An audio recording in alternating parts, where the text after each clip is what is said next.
Friends, welcome to the channel. तो पिछले class में हमने फ्रिक्शन के बारे में जाना, उसके फंडामेंटल्स को, उसकी बेसिक अंडरस्टैंडिंग को कि फ्रिक्शन अप्लाई कैसे होता है किसी भी ब्लॉक पर। तो मैंने कल बताया था कि फ्रिक्शन हमेशा अप्लाई होता है वो किसी भी ब्लॉक के मोशन या उसके जो मोशन की जो टेंडेंसी होती है उसके अपोजिट डायरेक्शन में। तो हमें सबसे पहले ऑब्ज़र्व करना होगा कि ब्लॉक का जो मोशन किधर कर रहा है या मोशन करने की टेंडेंसी किस तरफ है। अगर आपको पता चल गया तो आप उसके अपोजिट डायरेक्शन में फ्रिक्शन फोर्स को अप्लाई कर सकते हैं। और हमने ये भी बताया था कि फ्रिक्शन का मैग्नीट्यूड कितना होगा, static friction, limiting friction, kinetic friction, ये क्या होता है। तो स्टैटिक फ्रिक्शन एक सेल्फ एडजस्टिंग हमारा फ्रिक्शन होता है, ये कोई इसका पर्टिकुलर वैल्यू नहीं होता है। लिमिटिंग फ्रिक्शन मतलब कि मैक्सिमम जो स्टैटिक फ्रिक्शन होता है, जहाँ पर कोई भी बॉडी पर अगर थोड़ा सा भी ज़्यादा फोर्स अप्लाई करे तो वो अपने पोजीशन में यानी कि एक्सेलरेट करने लगता है। और जो हमारा काइनेटिक फ्रिक्शन होता है, स्टैटिक फ्रिक्शन जब ब्रेक होता है, मतलब कि जब कोई बॉडी मूव करने लगता है तो मूव करते हुए बॉडी पर जो फ्रिक्शन काम करता है उसको बोलते हैं काइनेटिक फ्रिक्शन। तो इस तरह से हमने कल जो पढ़ा था वो फंडामेंटल को पढ़ा था। आज उससे रिलेटेड हम कुछ क्वेश्चन को सॉल्व करेंगे ताकि हमारा बेसिक अंडरस्टैंडिंग और क्लियर हो जाए, क्योंकि आज हम अप्लाई करने वाले हैं। क्योंकि implementing the concept is power. अगर आप कॉन्सेप्ट को इम्प्लीमेंट नहीं कर पा रहे हैं तो वो कॉन्सेप्ट कोई काम का नहीं है। तो कॉन्सेप्ट को इम्प्लीमेंट करना सीखे, तो आज मैं कॉन्सेप्ट को इम्प्लीमेंट करना सिखाऊंगा कुछ क्वेश्चंस के जरिए। तो चलिए हम क्वेश्चन को देखते हैं बोर्ड पे। हमारा एक क्वेश्चन है, एक ब्लॉक है जो इंक्लाइन प्लेन पर रखा हुआ है और इंक्लाइन प्लेन की जो लंबाई है वो L है, इंक्लिनेशन एंगल थीटा है और जो coefficient of friction between the incline plane and surface जो है वो है म्यू। और ये ब्लॉक नीचे स्लाइड कर रहा है। तो पूछ रहा है कि इस ब्लॉक को बॉटम तक आने में कितना टाइम लगेगा। तो हमसे टाइम पूछा जा रहा है। तो चलिए इस क्वेश्चन को हम सॉल्व करते हैं, ठीक है। तो मैं इस पार्ट को मिटा देता हूँ। क्वेश्चन आप देख लो कि ये क्वेश्चन का पार्ट है। इसके बाद हम इसको सॉल्व करते हैं। इसका पहले एफबीडी बनाएंगे, उसके बाद हम इसको सॉल्व करेंगे। तो देखिए, ये ब्लॉक जो है इस पर सारा जो एफबीडी की जरिए इस पर हम फोर्स को दिखाएंगे। इसका जो एक फोर्स जो वर्टिकली डाउनवर्ड, इसको मैं यहाँ से मिटा देता हूँ। इसका वर्टिकली एक फोर्स ऐसे डाउनवर्ड काम करेगा mg। इसके एक कंपोनेंट जो बनेंगे perpendicular to the incline surface, यानी कि mg cos थीटा। क्यों? क्योंकि अगर ये थीटा तो ये भी थीटा हो जाता है। ये हो जाएगा mg sin थीटा। यहाँ से मैं इसको भी मिटा देता हूँ। इसकी लंबाई L था, mg sin थीटा। और ये जो इसको स्लाइड करने की टेंडेंसी इस तरफ है, तो इधर एक फ्रिक्शन काम करेगा इस ब्लॉक पर इस तरह से, जिसको कहेंगे F, ठीक है। जो लिमिटिंग लेवल का जो फ्रिक्शन होगा वो काम करेगा। तो इसका जो वैल्यू हो जाएगा म्यू इंटू n। अब इस फ्रिक्शन को ओवरकम करते हुए नीचे स्लाइड करेगा।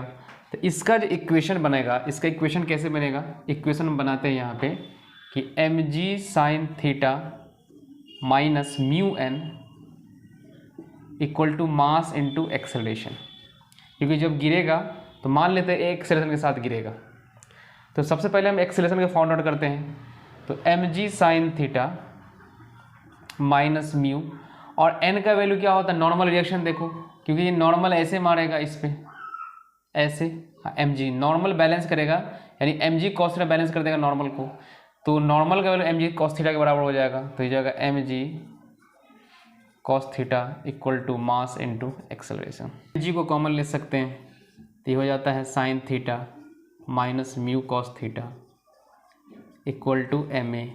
m से m कैंसिल होगा, तो a इक्वल टू हो जाएगा g sine theta minus mu cos theta.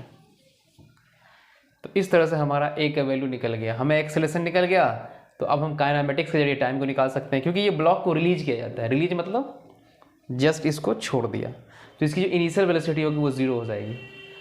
तो जीरो के केस में जो हमारा काइनेमेटिक्स में जो सेकेंड इक्वेशन ऑफ मोशन है s equal to u t plus half a t square, हम वो लगा देंगे। तो जहाँ पर u का वैल्यू ज़ीरो हो जाएगा, ठीक है। तो हम जो लगाने वाले हैं, ये जो डिस्टेंस कवर करेगा वो l लेंथ करेगा, क्योंकि इंक्लिनेशन जो लेंथ है वो दिया हुआ था। तो l इक्वल टू हो जाएगा you t plus half a t square. तो ये वैल्यू तो ज़ीरो हो जाएगा क्योंकि रिलीज़ किया जाता है। तो मेरा ये काम करेगा, तो l इक्वल टू हो जाएगा हाफ AT², तो हाफ। ए का वैल्यू मैंने अभी अभी फाइंड आउट किया है, तो क्या हो जाएगा G sin theta minus mu cos theta into T²। तो इसको क्रॉस ले जाएंगे तो 2L, ये वाला जो है नीचे ड्रॉप कर जाएगा, तो G sin theta minus mu cos theta equal to T²। तो T इक्वल टू क्या हो जाएगा √2L/G sin theta minus mu cos theta. तो इस तरह से हमारा टाइम निकल गया, और हमसे टाइम ही पूछा जा रहा था कि इसको बॉटम तक आने में कितना वक्त लगेगा, तो ये हमने उस टाइम को निकाल लिया। तो इस तरह से मैं यहाँ पर अप्लाई करने का तरीका बता रहा हूँ कैसे अप्लाई करते हैं। एक्सेलरेशन को पहले फाइंड आउट किया, उसके बाद जो काइनेमेटिक्स के जो मोशन के इक्वेशन थे, सेकेंड इक्वेशन ऑफ मोशन, उसको हमने अप्लाई किया और उसके हमने टाइम को निकाल लिया। ठीक है, तो इसमें दोनों चीज़ अप्लाई हुआ है।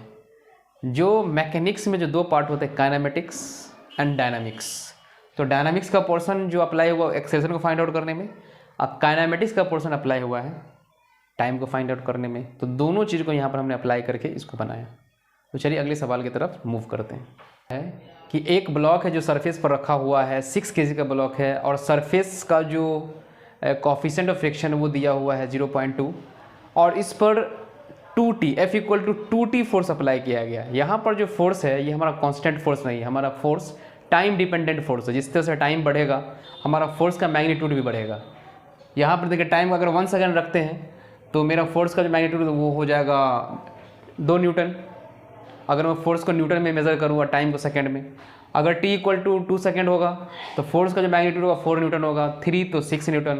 तो इस तरह से टाइम के अकॉर्डिंग फोर्स का जो मैग्नीट्यूड है वो बढ़ता चला जाएगा। तो ऑब्वियसली फोर्स बढ़ेगा तो एक समय ऐसा आएगा कि ये हमारा ब्लॉक स्लिप करना शुरू कर देगा।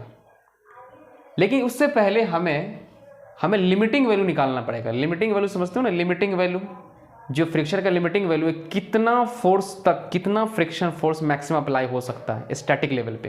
तो उसके बाद सबसे पहले हम लिमिटिंग वैल्यू फ्रिक्शन का निकालते हैं। तो लिमिटिंग वैल्यू जो फ्रिक्शन का निकलेगा, मैं पहले FL निकाल लेता हूँ। तो FL इक्वल टू जो होगा μs इंटू एन, μs यानी कि 0.2, n का वैल्यू कितना होगा, मास यानी mg, नॉर्मल रिएक्शन mg, तो 60, तो ये जो हमारा हो जाएगा 12 न्यूटन। तो ये हमारा 12 न्यूटन का लिमिटिंग वैल्यू है। जब तक ये 12 न्यूटन तक ये फोर्स नहीं पहुंचेगा तब तक ये खिसकेगा नहीं, ये स्लिप नहीं करेगा, इस पर स्टैटिक वहीं पर बना रहेगा। स्लीपिंग का क्या मतलब होता है कि घिसटा जाना, यानी कि स्लिप कर जाना। एक ऐसा वैल्यू आएगा जिसमें ये बॉडी स्लिप करते हुए मूव करने लगेगा। तो ये, लेकिन ये कब करेगा, जब तक ये फोर्स का मैग्नीट्यूड 12 न्यूटन से ज़्यादा ना हो जाए। तो बस कंडीशन अप्लाई कर देते हैं। तो हमसे कितने समय में पूछा जाएगा कि ये हो जाएगा, तो यानी कि F का वैल्यू जो है, F का वैल्यू जब तक 12 न्यूटन से बड़ा नहीं हो जाता है तब तक ये नहीं खिंचाएगा। F का वैल्यू 2T के बराबर है, 2T ग्रेटर देन 12, तो T ग्रेटर देन 12/2 यानी कि 6, T ग्रेटर देन 6। तो 6 सेकेंड के बाद ये बॉडी इस पर स्लिप करने लगेगा। तो मिनिमम टाइम कितना हो जाएगा, मिनिमम टाइम अगर मैं इसमें मिनिमम टाइम ही निकालना है जब बॉडी स्लिप करना स्टार्ट हो जाएगा, तो T मिनिमम का जो वैल्यू हो जाएगा वो हो जाएगा 6 सेकेंड। तो 6 सेकेंड के बाद ये बॉडी मूव करने लगेगा। ये ऐसे सवाल सब नीट लेवल में पूछे जाते हैं, क्योंकि नीट लेवल में एक सिर्फ सॉल्यूशन एक लाइन का होता है, लेकिन काफ़ी कंसेप्चुअल होता है। कंसेप्ट अप्लाई करते हैं तो हमारा क्वेश्चन बन जाता है। तो इसलिए हमेशा कहते हैं कॉन्सेप्ट को क्लियर करो और कंसेप्ट का इम्प्लीमेंटेशन करना सीखो। जब तक अप्लाई करना नहीं सीखेंगे तब तक कंसेप्ट कोई काम का नहीं है। तो फिर अगले सवाल की तरफ मूव करते हैं। हमारा एक ट्रक है जिसके पीछे एक ब्लॉक रखा हुआ है और ट्रक A एक्सेलरेशन के साथ आगे मूव कर रहा है। तो बोल रहा है कि A का कितना मैक्सिमम वैल्यू हम रखें कि ब्लॉक जो है विदाउट स्लिपिंग इस पर चलता रहे। देखिए विदाउट स्लिपिंग ऐसा क्यों कह रहा है, क्योंकि देखिए ब्लॉक जब आगे मूव करेगा, अगर रैंडम एकाएक एब्रप्टली एक्सेलरेट कर दिया तो इस पर भी एक स्यूडो फोर्स वर्क करेगा जो इसको पीछे की तरफ इसको एक फोर्स एक्सपीरियंस करेगा, पीछे की तरफ एक फोर्स एक्सपीरियंस करेगा जो स्यूडो फोर्स कहलाता है। तो स्यूडो फोर्स की वजह से ये पीछे भागने लगेगा। अगर ये सरफेस फ्रिक्शनलेस होता तो ये ट्रक आगे निकल जाती और ये जो है स्लिप करके नीचे गिर जाता। लेकिन ये ट्रक के साथ चल रहा है, तो आखिर इस ब्लॉक को चला कौन रहा है? क्योंकि फोर्स तो इंजन जो लगा रही है, जो फोर्स लगा रही है वो ट्रक पे लगा रहा है, इस पर तो लग नहीं रहा है। तो फिर ये क्यों आगे बढ़ रहा है? तो इसको आगे बढ़ाने का काम जो कर रहा है वो फ्रिक्शन फोर्स कर रहा है। अगर इमेजिनेशन करके देखो, अगर फ्रिक्शन नहीं होता तो क्या होता? फ्रिक्शन नहीं होता तो ये सरफेस, जो ट्रक का जो सरफेस है, अपने साथ आगे निकल जाता, ये ब्लॉक नीचे गिर जाता। लेकिन ये ब्लॉक भी आगे बढ़ रहा है, तो इसका मतलब है कि इसको भगाने वाला फोर्स कौन सा है? वो फ्रिक्शन फोर्स है। तो बोल रहा है कि ये ए का मैक्सिमम कितना वैल्यू होगा ताकि ये ब्लॉक उसके साथ चलता रहे। अगर माना कि एब्रप्टली इसके एक्सेलरेशन में चेंजिंग होता है तो ये क्या होगा? ये जो फ्रिक्शन इस तरफ जिसको भगाने की कोशिश कर रहा है, तो इसका स्यूडो फोर्स का जो मैग्नीट्यूड है वो बढ़ जाएगा। और स्यूडो फोर्स बढ़ जाएगा तो फ्रिक्शन फोर्स घट जाएगा, तो फ्रिक्शन फिर इसको भगा नहीं पाएगा, फिर इसको स्यूडो फोर्स इधर ले जाएगा, ये आगे निकल जाएगा, फिर ये नीचे पीछे गिर जाएगा। तो चलिए इसको हम सॉल्व करते हैं कि हम इसमें क्या कंडीशन अप्लाई करें मैक्सिमम एक्सेलरेशन में, ताकि ये हमारा ब्लॉक इस ट्रक के साथ चलता रहे विदाउट स्लिपिंग, इस पर स्लिपिंग ना हो।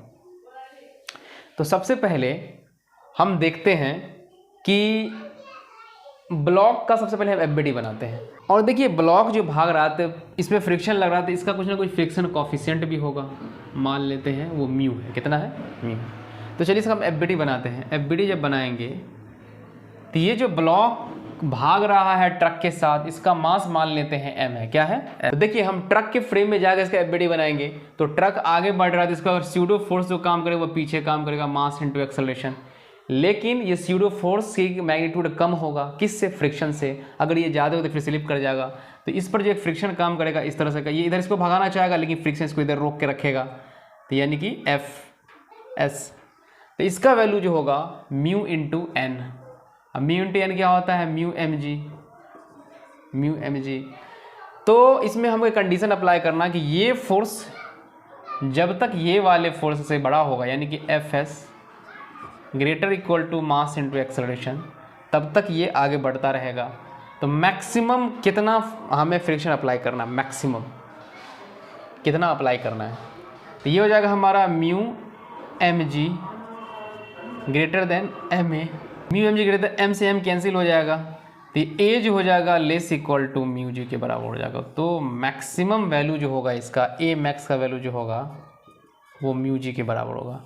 तो मैक्सिमम इतना जब फ्रिक्शन एक्सेलरेशन प्रोड्यूस होगा तो ये वाला ब्लॉक इस ट्रक के साथ चलता रहेगा, अदरवाइज वो स्लिप कर जाएगा पीछे की तरफ, क्योंकि स्यूडो फोर्स की क्वांटिटी ज़्यादा बढ़ जाएगी। क्योंकि स्यूडो फोर्स डिपेंड करता है इसके जो इस फ्रेम के एक्सेलरेशन पे। अगर एक्सेलरेशन की क्वांटिटी बढ़ेगी तो स्यूडो फोर्स उस तरफ ज़्यादा बढ़ेगा, जो फ्रिक्शन को ओवरकम कर देगा, फिर फाइनली वो नीचे गिर जाएगा, स्लिप कर जाएगा, वो नीचे गिर जाएगा। तो लेकिन अगर मैं चाहता हूँ कि ये ब्लॉक इस ट्रक के साथ चले, तो हमें स्यूडो फोर्स की क्वांटिटी कम करनी होगी। स्यूडो फोर्स की क्वांटिटी कब कम होगी? जब एक्सेलरेशन कम होगा। तो एक्सेलरेशन का एक हमारा एक खास वैल्यू होगा, मतलब एक मैक्सिमम वैल्यू होगा जिस एक्सेलरेशन के साथ ये ब्लॉक चलता रहेगा, तो वो मैक्सिमम एक्सेलरेशन का वैल्यू है म्यू इंटू जी। म्यू क्या है? Coefficient of friction between the surface, g है एक्सेलरेशन ड्यू टू ग्रेविटी। तो इस तरह से ये क्वेश्चन का जो हमारा आंसर है ए मैक्स इक्वल टू म्यू जी। चलिए अगले क्वेश्चन की तरफ मूव करते हैं। ये हमारा ये ब्लॉक है, ये इसका जो मास है 3m है, इसका मास m है, यानी इसका ट्रिपल टाइम है। जब इस पर हम फोर्स अप्लाई करते हैं तो ये मास इसके साथ चलता है, यानी कॉमन एक्सेलरेशन के साथ चलता है। तो सबसे पहले हम कॉमन एक्सेलरेशन को फाइंड आउट कर लेते हैं। इसका कॉमन एक्सेलरेशन क्या होगा जो साथ चलेगा? तो कॉमन एक्सेलरेशन इक्वल टू हो जाएगा common acceleration a equal to हो जाएगा force by total mass. Force by total mass कितना है? 3m प्लस m, यानी 4m। तो हमारा एक्सेलरेशन इतना निकल गया। अब हम इस ब्लॉक का एफबीडी बनाते हैं, इस ब्लॉक का, ठीक है। तो इस ब्लॉक का एफबीडी क्या होगा? ये ब्लॉक का जो सरफेस है, अगर ये हमारा पूरा सिस्टम इधर भाग रहा है, अगर मैं इसके फ्रेम में आकर के देखूँ तो इस पर एक स्यूडो फोर्स काम करेगा जो इस तरफ काम करेगा, यानी कि मास इनटू एक्सेलरेशन इधर काम करेगा। इसका जो नॉर्मल रिएक्शन है वो इस तरफ काम करेगा, लेकिन मोशन इधर उधर हो नहीं रहा है, तो ये वाला फोर्स इसके फोर्स के इक्वल होगा, इधर mg काम करेगा इसका। अगर इसकी स्लाइडिंग टेंडेंसी नीचे होगी तो इसका एक फोर्स ऑफ फ्रिक्शन ऊपर काम करेगा जो F है, F का क्या वैल्यू क्या आ जाएगा म्यू n। तो इतने फोर्स वर्क कर रहा है इस पर। तो यहाँ से बताओ नॉर्मल रिएक्शन का वैल्यू क्या होगा, तो ये है n इक्वल टू हो जाएगा मास इनटू एक्सेलरेशन, मास एक्सेलरेशन का वैल्यू हमने यहाँ पर निकाला है F/4m, तो m से m कैंसिल हो गया, तो n का वैल्यू क्या हो जाएगा F/4। अब यहाँ पर अप्लाई कर रहे हैं क्योंकि इस ब्लॉक को इस पे स्लिप नहीं करना, ये साथ साथ चलेगा, तो इसका मतलब है कि इसका mg जो होगा mg और इसका जो नॉर्मल रिएक्शन है इसका जो mg है, इसका जो फोर्स ऑफ फ्रिक्शन है, दोनों आपस में क्या होगा इक्वल हो जाएगा। इक्वल भी होगा तो ये साथ साथ चलेगा। तो हमसे ये पूछ रहा था कि मिनिमम फोर्स हम कितना अप्लाई करें, मिनिमम फोर्स कितना अप्लाई करें। इसका मतलब है कि मेरा जो F वाला फोर्स है वो ग्रेटर इक्वल टू mg के बराबर होना चाहिए, तभी ये इस पर लटका रहेगा, अदरवाइज वो गिर जाएगा। तो F क्या है, ये F का वैल्यू क्या है हमारा, F का वैल्यू है mu n greater equal to mg। तो म्यू n का वैल्यू हम यहाँ से डाल देंगे F/4 greater equal to mg, ठीक है। तो F का वैल्यू जो हो जाएगा ग्रेटर इक्वल टू ये हो जाएगा 4mg/μ, ठीक है। तो हमसे पूछा मिनिमम फोर्स, तो मिनिमम अप्लाई कर देंगे हम, F मिनिमम का जो वैल्यू होगा 4mg/μ, ये आपका मिनिमम फोर्स हो गया। तो इतना फोर्स कम से कम अप्लाई किया जाए तभी ये ब्लॉक साथ साथ चलेंगे, अदरवाइज वो नीचे गिर जाएगा क्योंकि इसका वेट नीचे काम करेगा। तो वेट की वजह से अगर ये फ्रिक्शन फोर्स कम हो गया तो ये पक्का नीचे गिरेगा, क्योंकि फोर्स का मैग्नीट्यूड जिधर ज़्यादा होता है ना उधर ही मोशन की टेंडेंसी होती है। अगर सपोज वेट ज़्यादा हो गया, फ्रिक्शन फोर्स कम हो गया, तो भाई वेट की टेंडेंसी नीचे की तरफ ज़्यादा है, उसका मैग्नीट्यूड ज़्यादा है, तो ये फ्रिक्शन फोर्स को कैसे रोक पाएगा।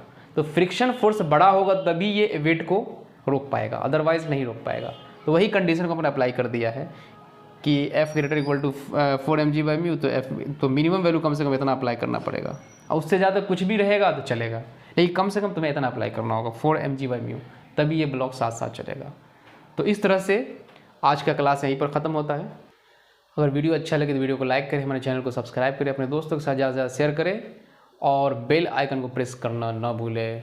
तो मैं अगले क्लास में फिर मैं जो नीट और जेई लेवल का जो क्वेश्चन है मैं उस तरह के मैं क्वेश्चन को यहाँ पर बना करके दिखाऊंगा, उसमें कैसे हम इसके कंसेप्ट को अप्लाई करते हैं और क्वेश्चन को बनाते हैं।